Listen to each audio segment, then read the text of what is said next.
Une trentaine de restaurateurs réunis à la Maison des entreprises pour dire non à ce qu'ils considèrent comme une injustice. Une motion signée par l'ensemble des professionnels présents comme un premier avertissement.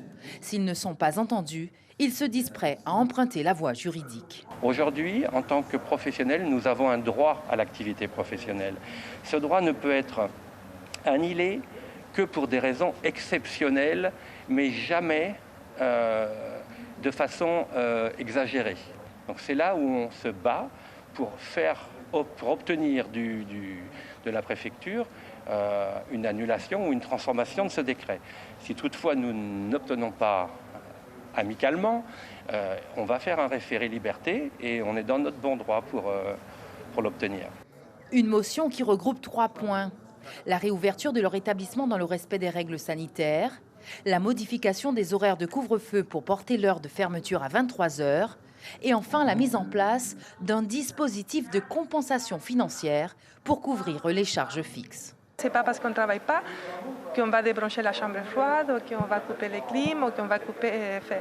Donc les charges continuent en fait fixes, ça continue. Le téléphone, il faut le payer, Internet et tous les services que nous, avec nos prestataires, comme les paiements des cartes bleues, tous les prestataires en fait, il faut continuer à payer. Et puis le loyer, que c'est le plus gros pour les gens qui ne sont pas propriétaires de leur restaurant, comme moi en fait.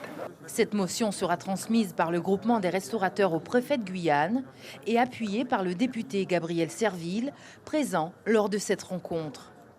Durant cette séquence de travail, j'étais en visioconférence avec le secrétaire d'État au tourisme, M. Jean-Baptiste Lemoine, auquel j'ai dit les difficultés que rencontre le tourisme en Guyane, qui représente quand même 12% du PIB guyanais.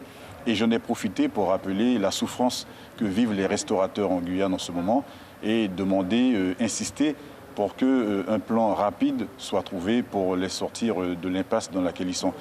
Le secteur de la restauration manque de visibilité sur son avenir. Une injustice selon ses commerçants, d'autant qu'ils sont les seuls à être formés aux mesures d'hygiène strictes contre la transmission des virus et des microbes, avant même la crise Covid-19. Suivez l'info sur Guyana Première, télé, radio et Internet.